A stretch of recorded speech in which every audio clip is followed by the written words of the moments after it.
Happy New Year, everyone. Welcome to our first episode of Street Smart Product Manager Live for 2026.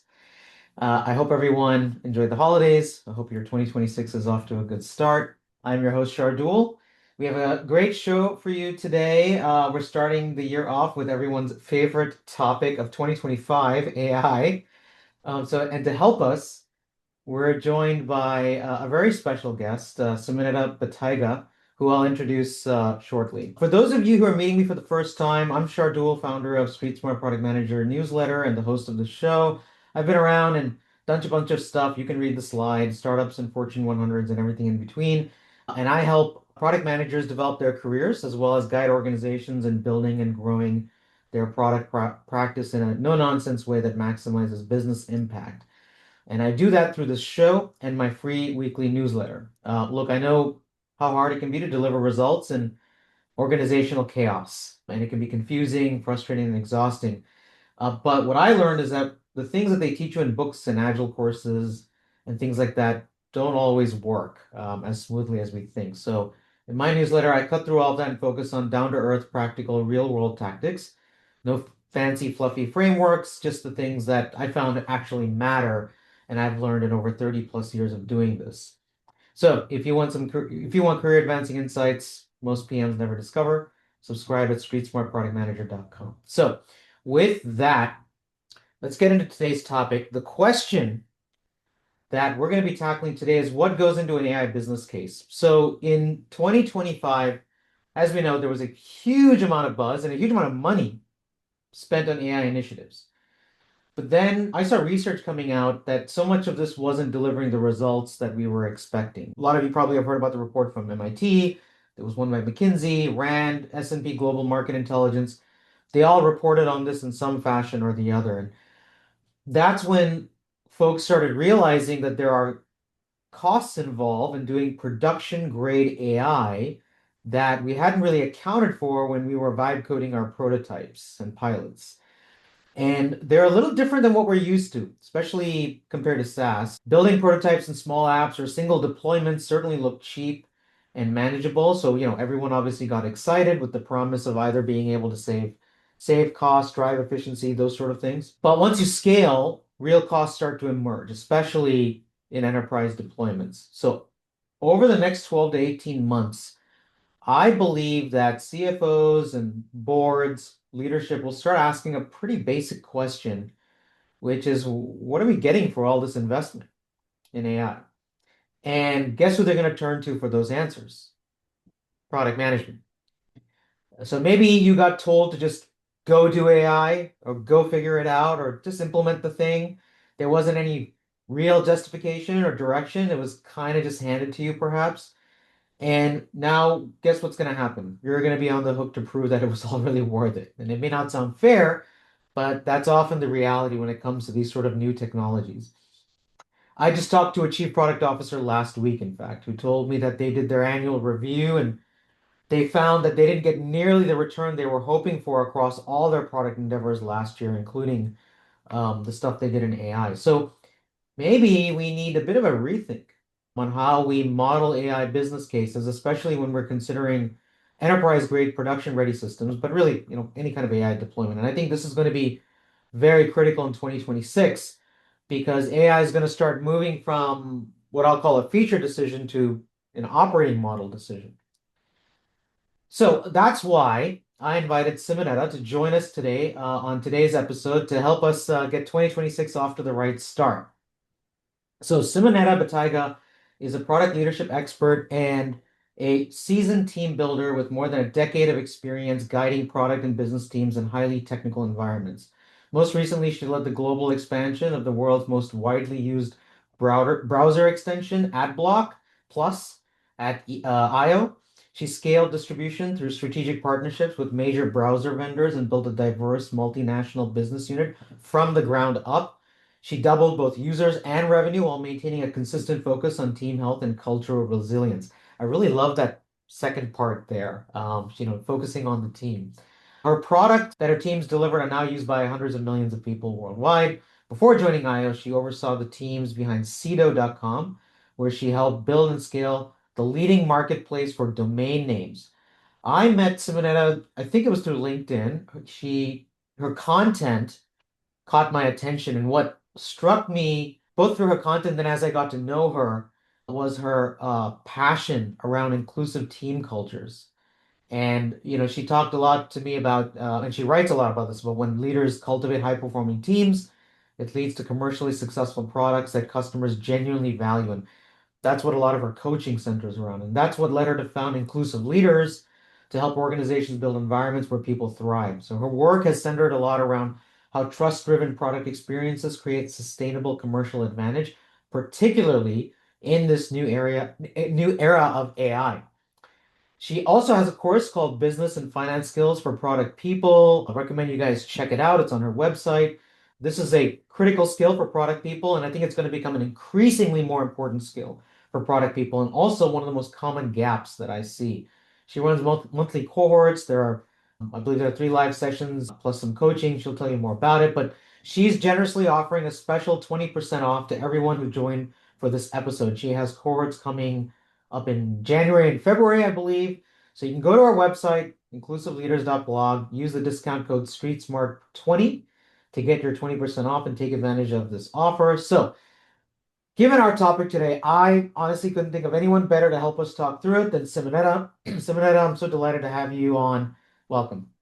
Thank you, Shardul, for the warm welcome and the introduction. And nice to see, Lily, that you are in this call as well. Lily has been joining the course before, so talk Thank to her if you want to hear what it was like. And I guess, Shardul, with your permission, I would take over the slides. Yeah, let me stop sharing for a second. And I think like as I do that, and I think this is where you're going to start. What does go into the business case for for AI? What does an AI P&L look like? And it looks like that's where you're going to start. So yeah, go ahead, take it away. Yeah, thank you, Shardul. So I think I want to spend like 5 minutes kind of just setting the stage with some concepts that I think we need to kind of understand and know, and then show you how I actually made a business case template out of these considerations and how you can download the template, use it, alter it to your liking in any way that is useful for you. Um, how I even got to this topic is what Shardul didn't mention in my introduction is before I got into product, I started my career actually in accounting and finance. And so I was the person that prepared the numbers for boards, for senior leadership to kind of start thinking about like, how is the business doing? Every month I sat in those meetings when they reviewed the P&L. And so as I moved into first sales and then into product, for me, it was always kind of natural to start thinking about the numbers as well, to talk about the numbers as well, to make my business case proposals in terms of language that the senior leaders would understand. And then I think it was like 2 years ago, some event in the US, I discovered that expressing the value of what we do in product is not necessarily what we as product people are good at. And so I kind of started the course, and out of all of this came this idea as well. It's like, okay, the rules of business don't change just because AI is around. How do we need to think about this new AI technology and how it impacts our P&L, how it impacts our business results, and how might we go about this? And so this is where all of this is coming from. So let's jump in. The challenge that we're facing as product people is often that we're seen as a cost center, because in the P&L, we definitely show up with our expensive salaries on the cost side of it. We're not necessarily seen as value drivers, especially if we're not really good at expressing the value that we deliver. And that's always been the case pre-AI and continues to be the case with AI. And I hope with this AI thing, we get to shift this and start being smarter about this. And if we're not seen as value drivers, only perceived as cost centers, we're being at risk of getting laid off. And we've seen too many layoffs in the product and tech field in the past years. And so I think it becomes important to understand, how do we position ourselves? How do we think about business impact and the value we deliver, so we're not being in that pool of teams that are being looked at by some CFO who makes a spreadsheet decision on which team should go or which team gets to stay. And sometimes, as a result of how we think and act and speak in the business, we're focusing on the wrong things. We might say things like, oh, this initiative targets decreasing churn by 5%. That means nothing for a CFO. It doesn't mean anything to the CEO. But if you say, oh, this churn reduction initiative results in 5 million euros in revenue being protected, then these 5 million euros mean something to that CFO. And so I think this is like sometimes we focus on the methodology of how we want to deliver value, but we're not speaking about the actual value that we're delivering. And with AI, the trap can be the same. We speak about the intricacies of how this new model or this agentic flow or this MCP server or whatever it is, the what, but we're not speaking about the business impact of it. And if we fail to mention that second part, we're not being heard and we're not being seen as value drivers. We're just kind of like seen as some nerdy entity in the company that doesn't actually drive value. But what we do want to have is in the boardroom or in the senior leadership team is we want to hear a yes on our strategic product proposals. We want to hear a yes to our promotion decisions. We want to hear a yes to our roadmap priorities. And we also definitely want to celebrate the business success that we're creating. So if this is our ambition, then there are some different things that we need to start thinking and talking about. And so what's in a P&L and how to speak this language is really at the core of how a business case functions. And any kind of P&L always has income on one side and expenses on the other, and hopefully a little delta that has a profit. And if I want to increase this profit, and I know that the two sides of the P&L always have to be the same, then I have the strategy to increase the income side or the strategy to decrease the expense side. And on the income side, I have a secondary strategy where I can protect some revenue, like, for example, by reducing churn. And on the expense side, I have a second strategy as well that I avoid spending money on something to begin with. So those are kind of like the four things that we can do. We can grow revenue, we can protect revenue, we can decrease cost, or we can avoid cost to begin with. And this is kind of like at the core of what a benefit in a business case might look like. Any of these four strategies could be the benefit of our AI business case as well.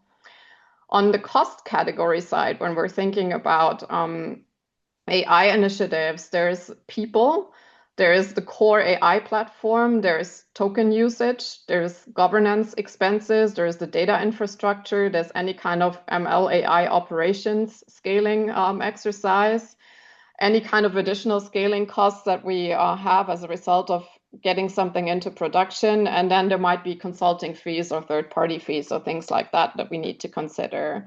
And so when you look at this business case template that we're going to jump into in a second, where we like really look in Excel, how might we actually calculate this? Those are the 9 cost categories that you will find in the cost part of the business case. And it goes into much more detail with examples of what these people costs or core AI platform costs actually are.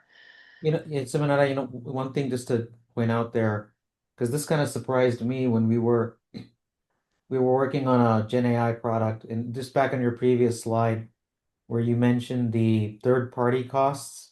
Mm-hmm. A lot of folks think about you mentioned consulting or maybe APIs, integrations, the cost of integrations. But another sort of unexpected one was data. So data Mm-hmm. we did not have that we needed to get to Mm-hmm. feed into our ML models. And there was sort of a double dipping of cost because there was a cost to the vendor just to source that data, but then additional costs on top of our normal token usage, if you will, for ML models. It was additional just to absorb this data and then train it Yeah. on that, which was kind of hidden until we really unpacked it, and then we were like, oh wait, this is and it's not a one-time deal. It's ongoing. So that was kind of Yeah. a surprise. And then that kind of gets back to your earlier point about data infrastructure. And then there's a bit of like, and I know you're going to get into a lot of this, but like data governance. You think there's a governance element of the data, your data, third-party data, and then the customer's data. Once you start deploying it, there's the customer's data and all kind of mixes in there in this messy way that you don't really think about ahead of time from, a data management standpoint, governance standpoint, those.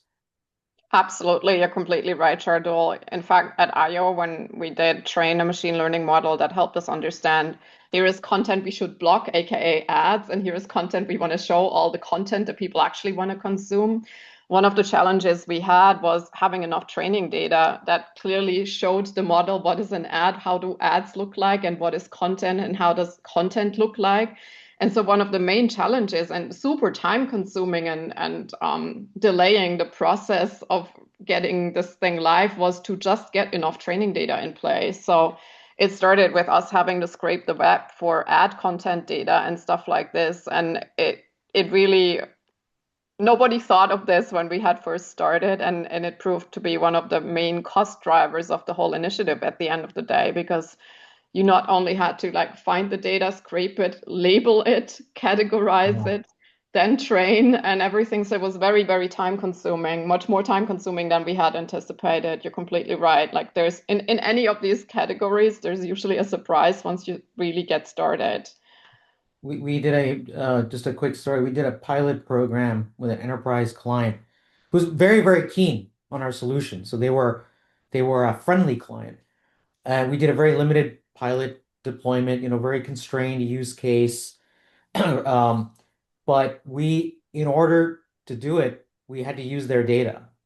And in hindsight, it kind of seems silly and obvious, but we just hadn't really factored in what that means just to do the pilot, let alone, the goal was, hey, if this pilot is successful, we were running it for like a month or two. It wasn't even a long pilot. We were going to go full scale deployment. We had modeled that, what that could look like, but just for the pilot, there were cost factors that we had to absorb that we sort of realized after the fact, which was a bit of a surprise. Yeah, I hear this from clients all the time as well. That's oftentimes the data quality that of the data that they know they want to consume in their model isn't great. Sometimes they need new data pipelines. Sometimes they need new labeling. Sometimes the data is in all kinds of places and doesn't make sense together just yet. So the whole making good input data for the model available exercise is a huge cost factor in itself, and it keeps having to be looked at because models drift. And so as you put more input data into your training set and as you then get other results on the output side, you have to keep looking at this. You have to keep making sure that your input data is actually good quality and labeled right and doesn't have funny new things in it that lead to unexpected outcomes. So what we used to see is that if you had a deterministic software, some deterministic algorithm, you could kind of trust that the thing would always spit out the same result. Like you give it some task to do and you hit a button, and the result of what happens after you hit the button is always the same. That's not the case with anything that's AI driven, where you have probabilistic outcomes that may or may not look like you have thought they would. So, this constant need to look at outcomes and evaluate them, like all of the eval stuff that we have all heard about, right? And the cost of doing this continuously is something that we have to factor into any of the business cases we calculate about using AI in our products, really.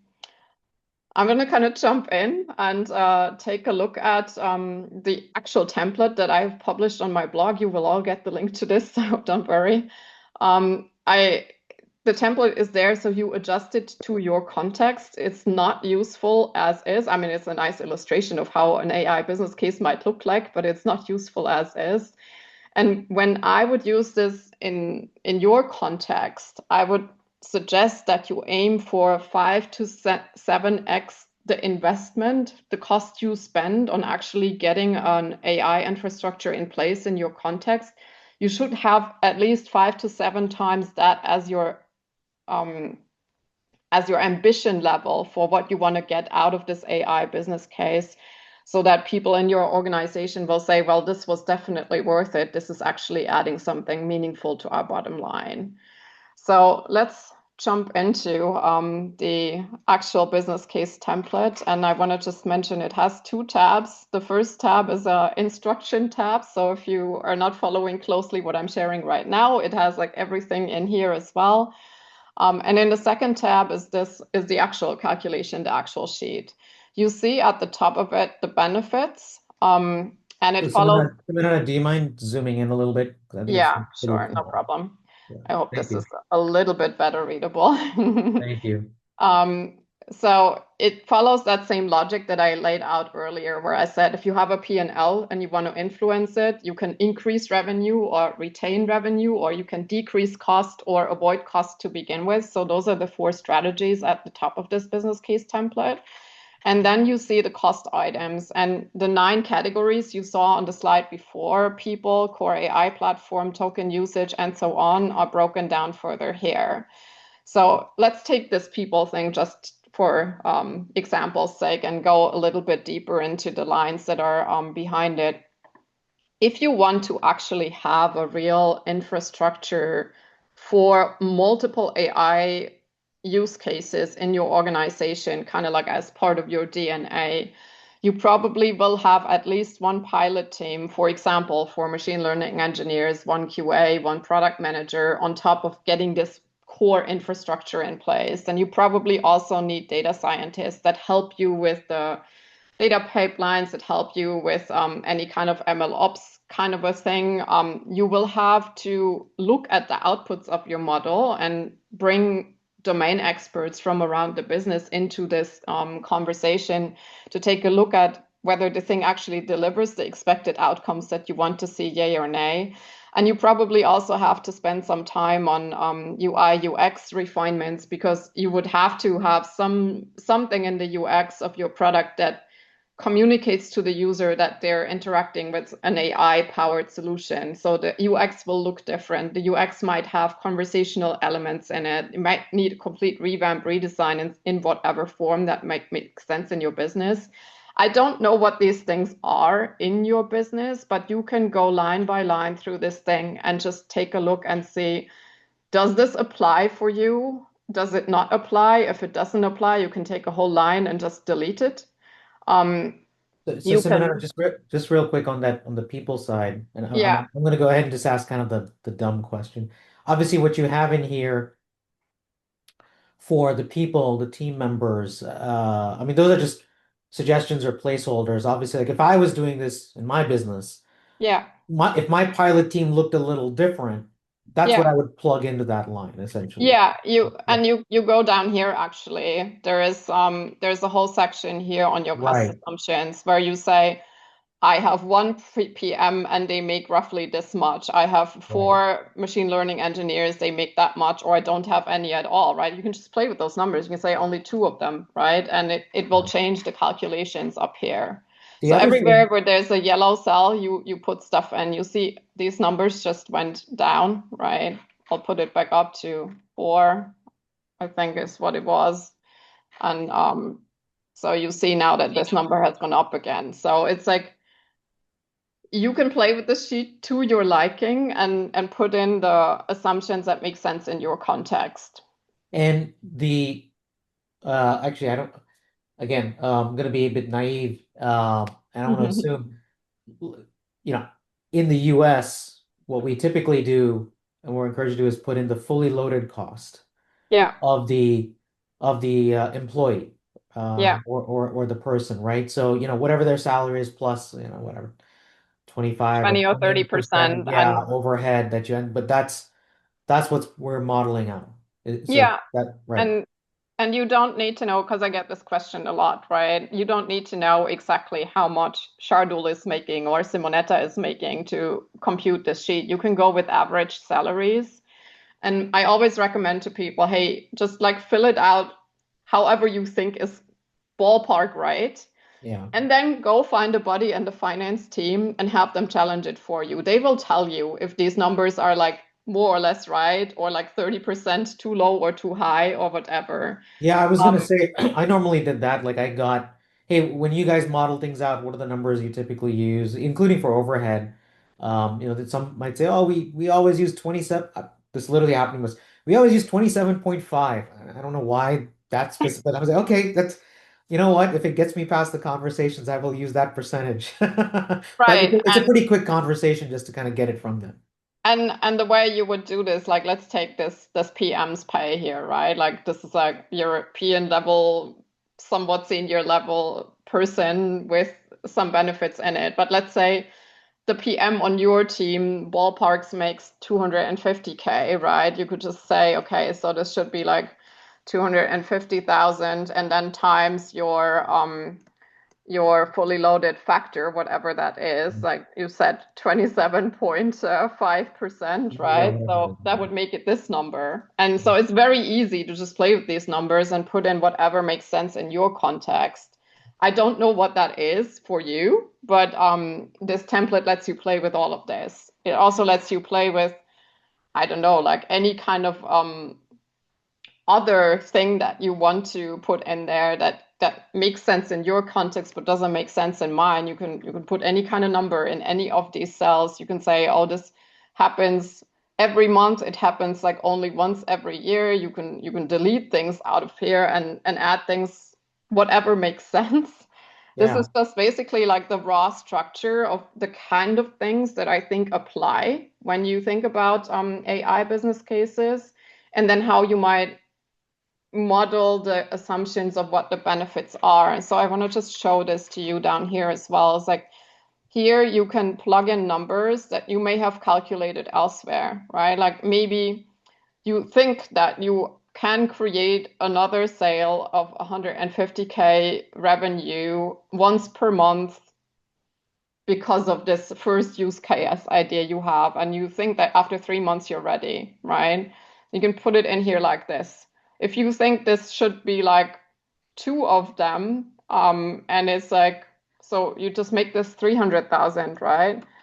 Um, and also starts in month 3. And then you can see how this plays out over the duration of this 3-year time period that this currently calculates. You can make this shorter or longer, like you can do whatever with this.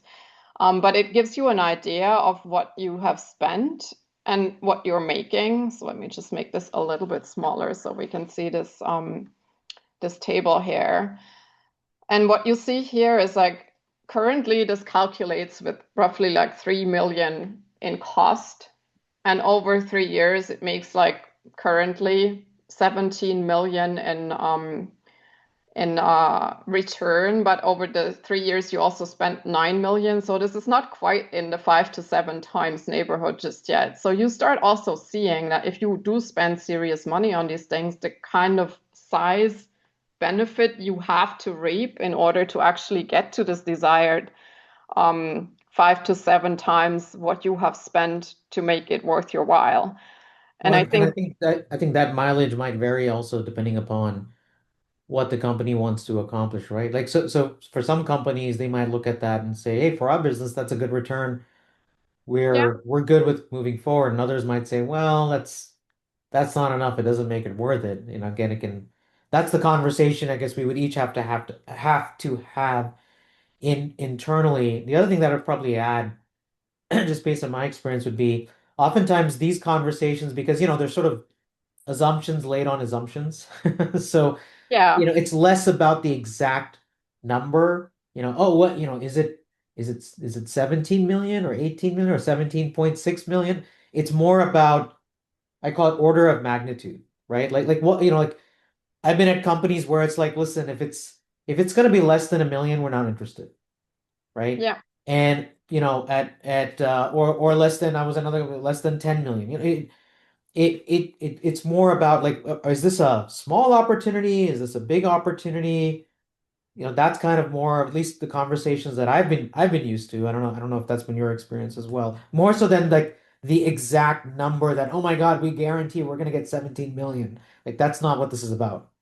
no, you're completely right. And with something like this, you might just say, I love how Rich Mironov puts this, right? Is it like a 5 figure, a 6 figure, a 7 figure, a whatever figure number that you are aiming for as your aspiration? So Right. that's a useful way to talk about it, for example. But I do think it's important to kind of like look at this relationship between like how much have you spent in order to get how much as a result of this, right? And do those relationships kind of make sense together, yes or no? Yeah. Because that's what ultimately, like at the end of the day, like nobody cares like how you calculated this sheet, right? But what they do care about at the end of the day is how does the P&L look like?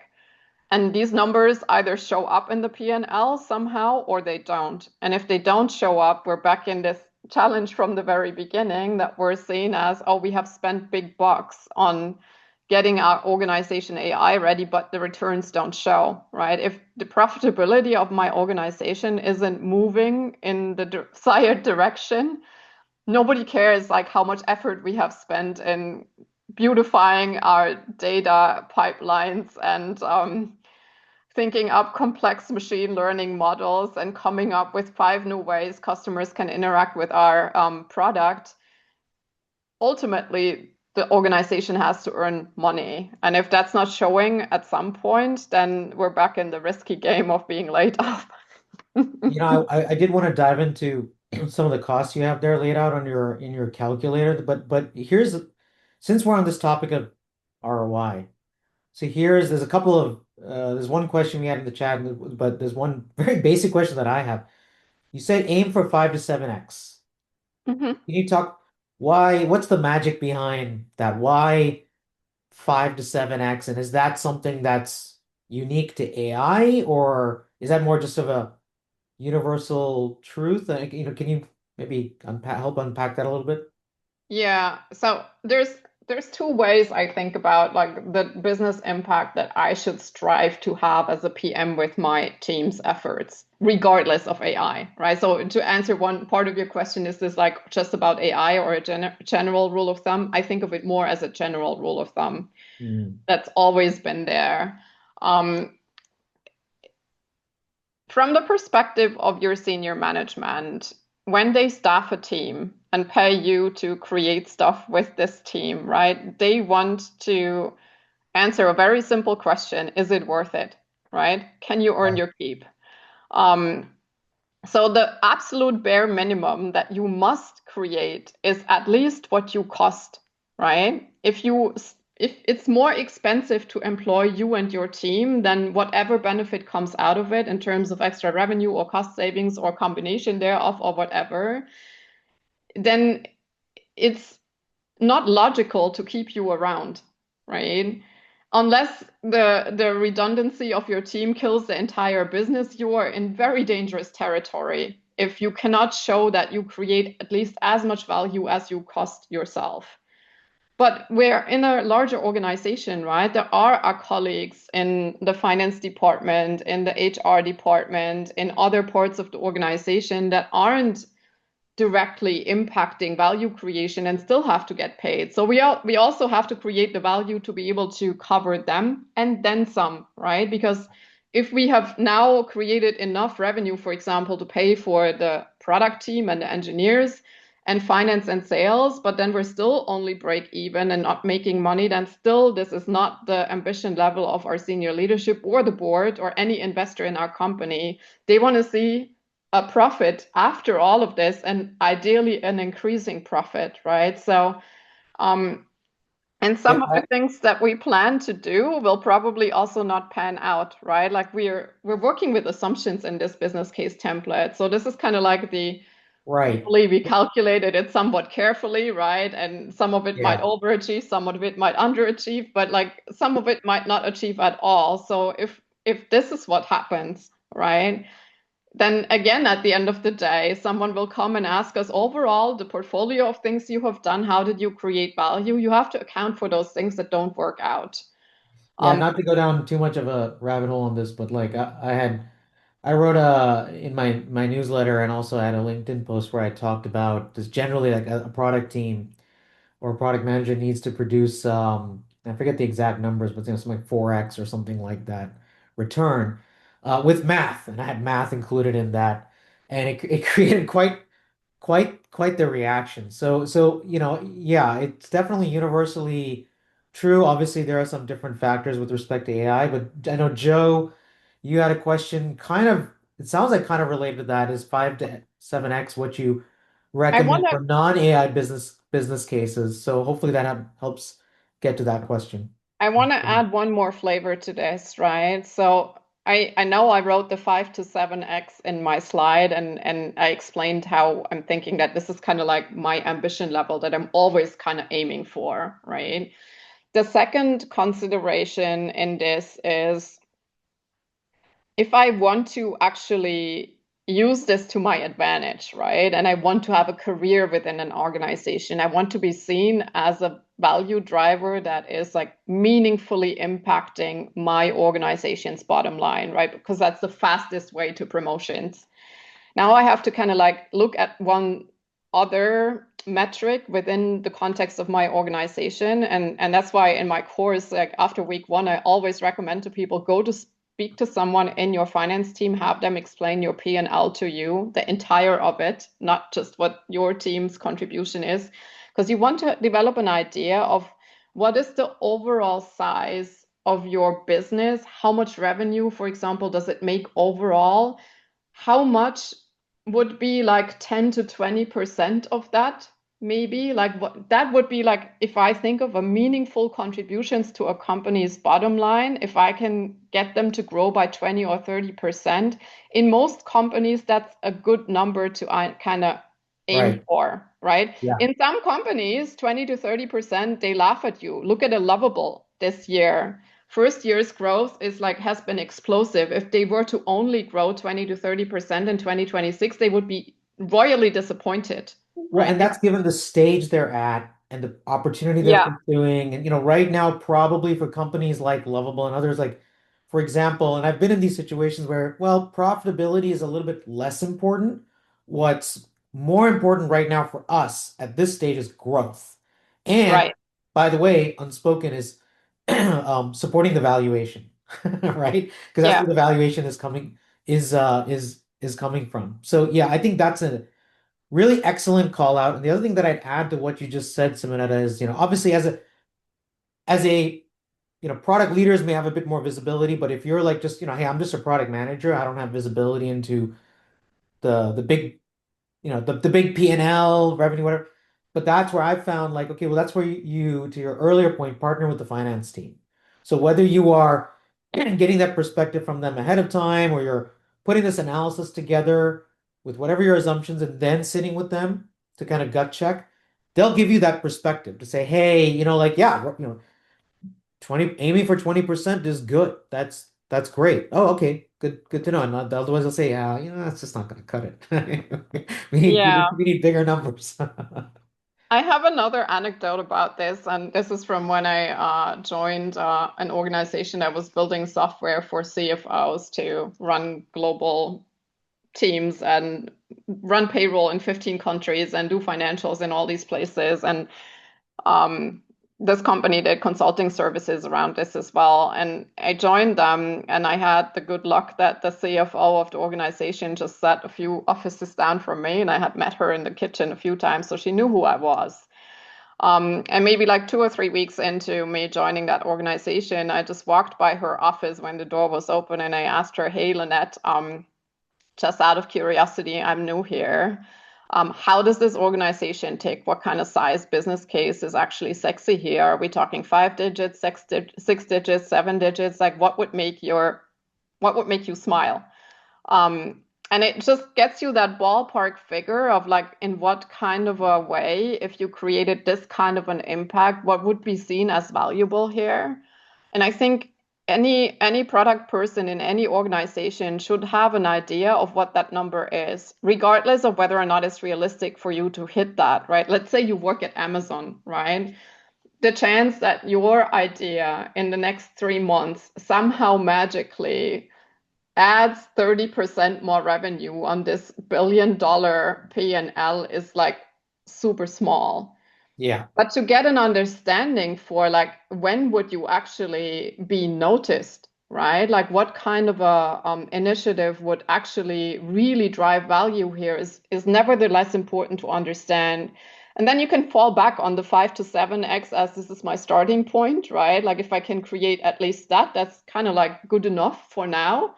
But I have my eyes on, I want to be part of teams that at least have the promise that maybe they can impact 5, 10, 20% Yeah. of Amazon's bottom line, right? Because when you Yeah. do actually create meaningful impact there, that's like a promotion avenue and a career accelerator. So I was modeling pricing for an AI product. It was a SaaS product, but it was enabled by AI. And I started doing it, and I admit I started taking the typical SaaS approach because it's very familiar. We all know it by now. It's been around for 20 years. There's no magic to SaaS modeling. And but then I asked the CEO founder, what are the margins we're going for? So margins of the company weren't where they needed to be at. The board was putting a lot of pressure to say, hey, we got to get to, and he said, well, 85 would be great, but like we're starting with 75. We want to get to 75. So I tried, so knowing that, I revisited the model, tried it, and then it turned out, here's the fun part, cannot get there for various different reasons. So I modeled that out, went back, and I said, listen, assuming this happens, at best right now we can get to maybe 65%, but right now we're going to have to live with about 50%. And here's the math that proves it. We had a really good, robust conversation. The feedback was he was like, this is great. This is exactly what we haven't had and what we've needed. And so my a bit of my challenge back to leadership was, uh, you know, I don't know what you know, but I'm not knocking the 75% goal, out of hand, right? Although kind of intuitive, I was kind of like, oh, I don't know if we can get there. But like, here you go. Like, and please feel free to plug holes in my modeling and my assumptions. I talked to finance as well, but once we got it into the right place, and I got the finance guy there sitting on the call with me, with the CEO, and they're like, yeah, this like at least certainly in the next 12 months, this just doesn't look feasible. And I was like, okay.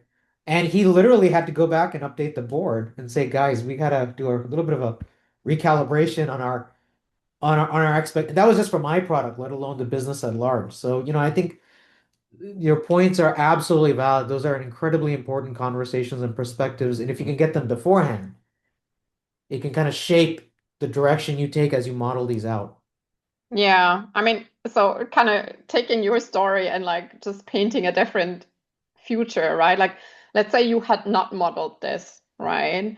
And you would have just kept going with it, and the board would have kept expecting the 85%, right? And your management like sees the gap on the P&L grow wider and wider month by month by month.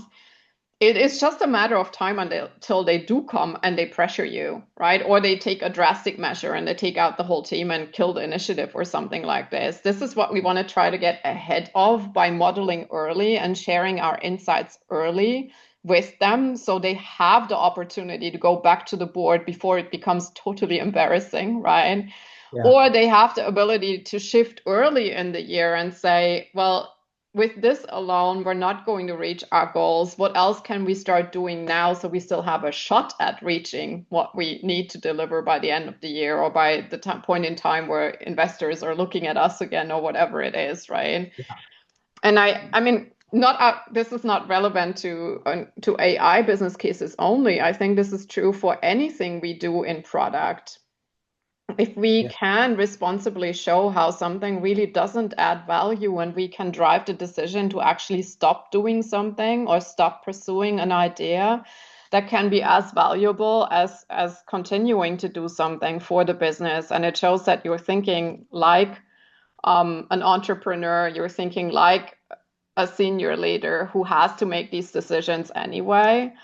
Yeah. And I think this is a skill that we as product people should absolutely master. So there's two things I want to get to, and I'm curious to see how you approached it in your modeling. Because I get this question a lot, and it was definitely ones that we underestimated. So one is around governance. Yeah. And I don't mean the mechanics of how do you put a governance process in place, right? I mean, that's probably a whole different conversation. But in terms of, and because I kind of see the line item there, can you talk a little bit about how do you go about thinking about modeling that? And then the other one, and you had mentioned this earlier in the conversation, is model drift. Models drift. And I don't know, maybe it's just me, but I found that really hard to account for, certainly, especially from you talk to the ML team, they're like, oh yeah, yeah, we factor that in. But it's like, yeah, but from a P&L and cost factor, I didn't find that intuitive or easy. So I'm just curious as to how do you approach those? Yeah. So starting with governance and risk management. So I think anything AI, you have to have some basic things around governance and risk management and audits and testing and all of these things in place, right?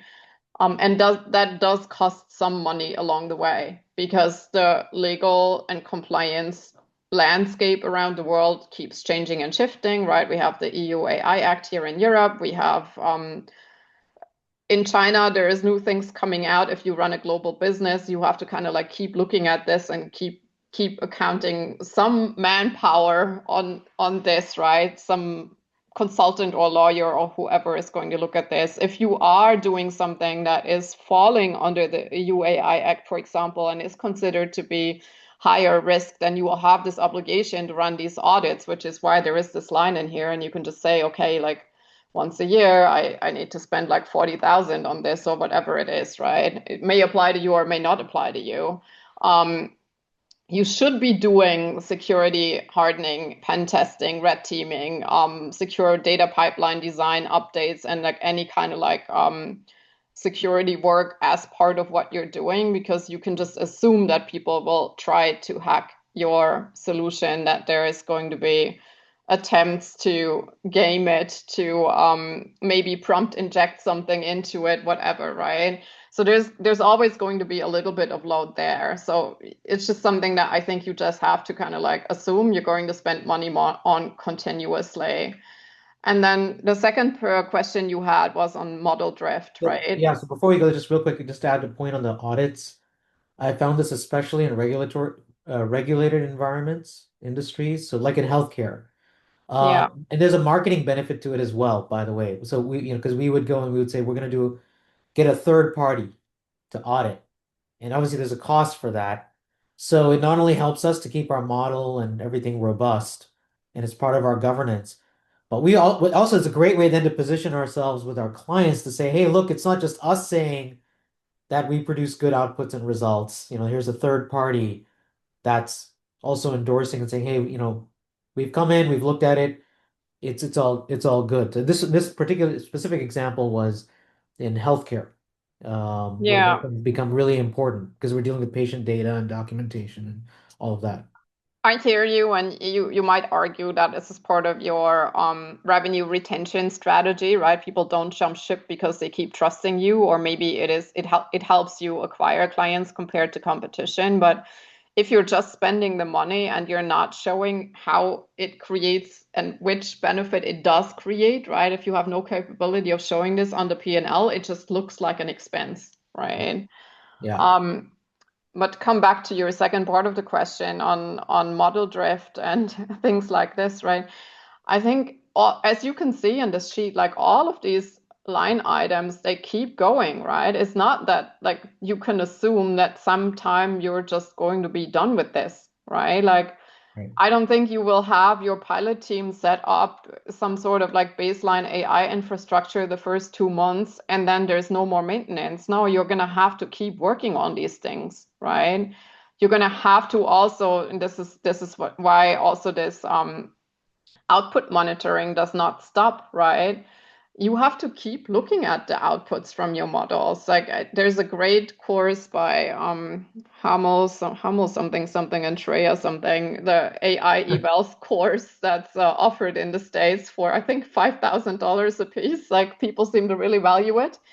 But Hamel is very clear that like every one of those big foundational model operators and every AI product that you keep maintaining, you should be looking at the outputs of your model every single day. You should be looking at 10 to 50 traces every single day. That means it doesn't go away, this human loop monitoring, right? And as you put new data in, your data team maintaining the pipelines, maintaining the lineage, maintaining the integrity of the input data is not going to go away, right? This is also maybe a little bit different from the classic SAS deterministic algorithm where you didn't depend on the quality of this data as much to always have the same outcome, right? And it's Right. just not the case with AI solutions. You have to keep looking at it because nobody has found a fix to model drift, right? nobody has found a way to guarantee that the model never spits out undesired new kind of horrible outcome that you definitely don't want to see. And you want to be the first one to catch this. You don't want the customers to find the potentially really harmful stuff. I mean, look at just the news from the last 2 weeks. I think we've all seen the press that X and Grok got in terms of unwanted content that comes out of their models, and it plays a huge factor in people's trust in the product, in their willingness to keep paying for it, in their willingness to keep using your product. So I think the sad truth about AI products is that you will never be able to stop looking at it until you turn off the Yeah. solution. So Deepra asks, does the model factor in capex, opex, amortization, etc., to show really when the time horizon with ROI will reflect? That would help in asking leadership for future investments. I'm going to answer this first, and then Simona, you can feel free to disagree with me or agree with me or take a different spin on it. I've never found that that's really important as a PM to be able to do that. Like factoring in capex, opex, amortization, like finance, if they need to, they'll take care of all of that. What we're modeling really is just the product opportunity or the product business itself. You start adding all that stuff and it gets way too complicated. So, and again, it's not about finding the exact number and like, oh, like, well, we're gonna get is this an asset? Do we depreciate it or do we amortize it?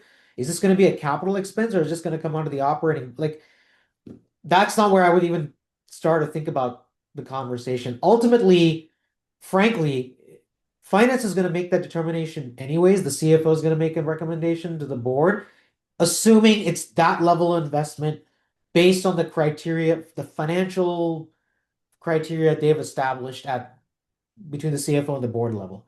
So I wouldn't really go down that rat hole. I think though more of like the way Simonetta has modeled it, and that's just generally true for not just AI, any product opportunity. Kind of go back to her slides of like, okay, what do we think are the revenue or the benefits? Obviously, there's a bunch of assumptions there, but those become important. And then what are some of the cost factors, right? Some of them may be one and done. Some could be ongoing. Some could be, and this is the real catch, is where they escalate over time, right? So compute costs, for example, can escalate over time with usage. I know server costs and all that are coming down, but nonetheless, it is a factor. Like that's the stuff that's really important. People obviously. Those I've found, AI or not AI, become much more important where you'll get a lot of questions, right, from leadership on like, well, how are we thinking about this and why? And then what we're calculating is not the ultimate ROI number. Like people get wrapped up with NPV calculations. It's just it's the gross margin. What is the gross margin? So either the company, like the example I gave, has a target. Hey, we're trying to go for 75%. Can we get there? So I did a modeling where I worked backwards because that was the ask.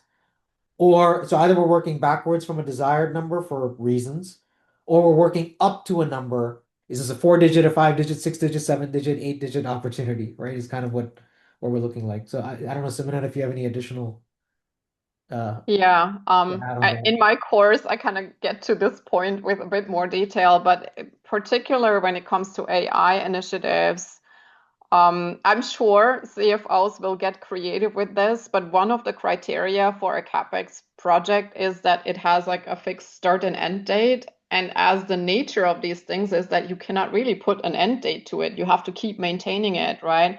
I wonder to what degree they will be able to make this assessment that this is now the duration of the project and this is the asset we're putting as CapEx on our balance sheet. So I don't know that AI initiatives in their nature even lend themselves to be seen as CapEx versus OpEx.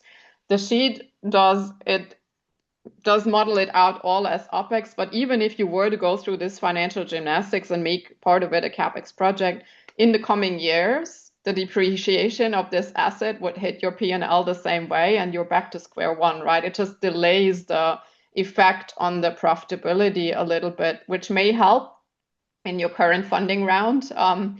But all of these things I would leave up to the finance team. I would still want to understand how does it just on a running OpEx operating expenses cost side perspective versus the benefits I can see, how does this thing compute and work? Because regardless how they in the end categorize this, this will hit the bottom line of the company eventually, either straight up, right, month by month, or with a delay as a capex project that gets depreciated. Joe has a question. It's an interesting one. Opportunity costs are relevant too. Maybe this doesn't make sense now, but would later. Not sure if retention has been taken into account. I mean, opportunity costs are always the trade-offs we're negotiating as PMs, right? Like we're always having multiple things as roadmap ideas in our universe that we could pursue, right? And so in a way, everything AI is just one of these kind of opportunities. The one thing that might be a little bit different about this philosophically is that I don't think you can get around doing some sort of a baseline capability creation for your organization to be capable to do AI stuff in your organization. So some might argue that it doesn't matter what the ROI of this is, we have to do it in order to be capable to do AI things in the future, whatever we might dream of. But at the end of the day, if there are other things in your pipeline right now that currently promise a fast and sure way to get to, I don't know, 10x returns of something that your team might be doing, right? By all means, that should be looked at and also considered, right? And if you do the math on all of this stuff and you cannot see a feasible way how this will ever turn a profit for your organization, the question is, should you be doing it? Just like with any other initiative, right? To me, there's no difference between an AI business case and other business cases. There always is an opportunity cost. We never usually have like people sitting around doing nothing, just waiting for the next thing to do. We have more than enough ideas that the team could tackle. So we should pursue the most high value idea in our universe, whatever that might be. Yeah, Joe, I would say, so you're right to call it opportunity costs. I don't model them into a spreadsheet like this. The spreadsheet analysis, whether it's big or little, is about this opportunity itself. So it's almost like there's sort of two conversations. Sometimes they happen at the same time. But essentially it's okay, this particular opportunity, what does that look like? Right? And why? What is the investment required, upfront, ongoing? What is the payoff now versus later? That sort of stuff. Then there's a question of, okay, if we did this, what are we not doing? Right? And that's sort of like literally like sometimes it's like a separate slide or something like that, which just shows, and again, that means you're kind of clear on what are the other things that we either are currently doing that we've committed to doing, and what are the other things that we are considering doing. And then that's just like a simple, like just to get like really like tactical brass tacks, that's just like a simple slide putting up to say, showing, hey, we've got opportunities A, B, C, and D. Here are the trade-offs. And then we can have a rational conversation on, well, do we shift resources to do this new thing? That means we're not going to do this other stuff, or we kind of want to do both, and that's fair too, but then it becomes, all right, guys, well, then that becomes maybe a bit of like a resource and capacity question. Well, then we need more new capacity. We need additional resources. That might then dive into like, we got to go hire a bunch of people. And that's fair too, if the company is committed to still pursuing this opportunity. So that's kind of the way I would approach it. Hopefully that's helpful. Sheldon has a question. Do you have any anecdotes of showing leadership that AI might not be the best solution to solve the problem, but they still want to implement AI in some way just to be seen publicly as part of the quote AI wave? How should PMs deal with such situations? um, Sheldon, I, you're the only one facing that. I've never heard of that's totally I'm just kidding. no, I think this is something a lot of PMs face as pressure points right now, right? And it's also not new because before AI in certain industries, if you were not jumping on the blockchain wagon, right, the board wanted to see anything blockchain. I remember this well at IO when one of our partners, actually Reliance in India, came to us and they're like, we'll do anything with you as long as we can tell the board that it has blockchain in it. It made no sense whatsoever. We never ended up doing it, but it was like a similar dynamic, right? And prior to that, maybe the ask was, oh, whatever you do, we have to be able to say that we're mobile first, right? Or whatever you do, we have to be able to say that we're cloud first, or like you replace it with whatever thing you want, right? But at the end of the day, that's why I said initially the rules of business don't change, right? If you can show what creates value and where you cannot see a feasible path to value, right? And like you take this sheet, for example, and you do your best efforts in trying to calculate an AI business case and it just doesn't compute, right? You can go back to management and say, hey, here is what I've been racking my brain around. Like, tell me what I'm missing. Maybe you're seeing something from your perspective that I really don't see that would change the dynamics of this sheet drastically. But if they also can't think of it, just like what Shardul mentioned earlier with the 85% margin aspiration versus the 60% reality, and they also cannot think of a way to make the math work, right? Then usually you have a good argument for why something should or shouldn't be done. Because if nobody in your organization can answer how this makes sense, including the people that ask you to do it, right? At the end of the day, that those same people get their bonus paid if they can show profitability. Yeah, it's Sheldon, I've like the mobile example is a good one, which I actually so today we take mobile for granted. Like, why would you not be doing mobile, right? But back in the day when it was new, it was kind of like, well, does this really strategically make sense?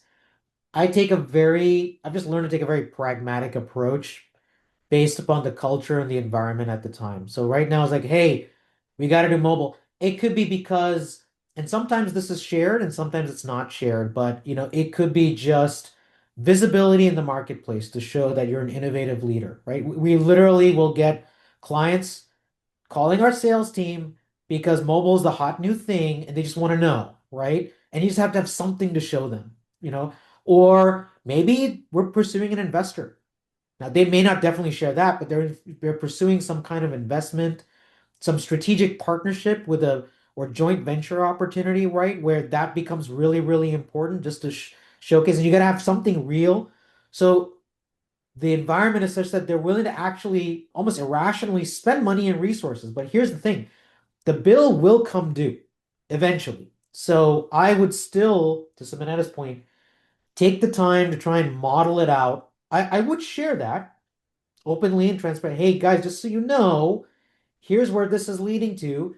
I might still get the, hey Shardul, great job, pat on the head. They move on, they ignore me, right? But then time comes when eventually they will be like, hey, you know what? Turns out we spent $1 million or $5 million or $10 million on this thing. Now, what do we to start getting serious about it? Well, hey, I'm glad you asked. Let me crack open that model again that I've been updating along the way, by the way, and let's talk about it now, right? That, it's just kind of a pragmatic way that I've shown it because if in that environment at that time, if I'm raising my hand and kind of being the no guy, just frankly, that can be a career limiting move as well, right? If the environment is just like they're like, no, no, no, we're just gonna do it, you got to do it, and I'm either not gonna share or sometimes they just can't share why it's important. Then it's like, look, and I'm not saying it's just job security, but just even to continue, going back to the top of our conversation, Simoneta's point about how do we prove our value, it's part of that as well. It's like, okay, I'm going to be a good corporate citizen. I'm going to go ahead and implement this, but at the same time, because I know I can see the future, I'm going to model anyway so that when time comes, whether it's a month from now or a year from now, when you ask me the inevitable question, I'm ready and I can say, oh, hey, so glad you asked. Here's how I'm thinking about it. I'm modeling it out. So folks, again, if you're interested in Samanada's course, you can go check it out. You'll get a discount. She's got a couple of cohorts coming up. You can go to her website. We'll also send you out the link with the code as well. You can download that spreadsheet from her website, but we'll also send it out to all of you. Just so you know, we have a full lineup. Just to give you a preview of what's coming up on the show over the next 4 months. We have a full lineup, outcome-driven product management next week. We're going to be talking about AI enablement. We've got Rena Alexson from product side. We've got a feature estimation workshop. Jen Simpson's going to talk about improving the PM engineering relationship. We're going to be talking about go-to-market for product managers. Matt Moore is going to help us talk about influencing without authority, something we live and breathe every single day. If you're in a tech-enabled service, Greg is going to be coming to talk about that, how to manage up with Todd, and Said Khan, topic TBD, but he's going to be joining us in April. Thanks so much, Seminara. Thank you so much. This was absolutely great. Everyone, you'll get the replay and Seminara spreadsheet and all of that. Join us again next week. We'll be talking about moving from outputs to outcomes with Scott Selhorst, so that's going to be great. Have a great weekend, everyone. Talk to you soon. Bye.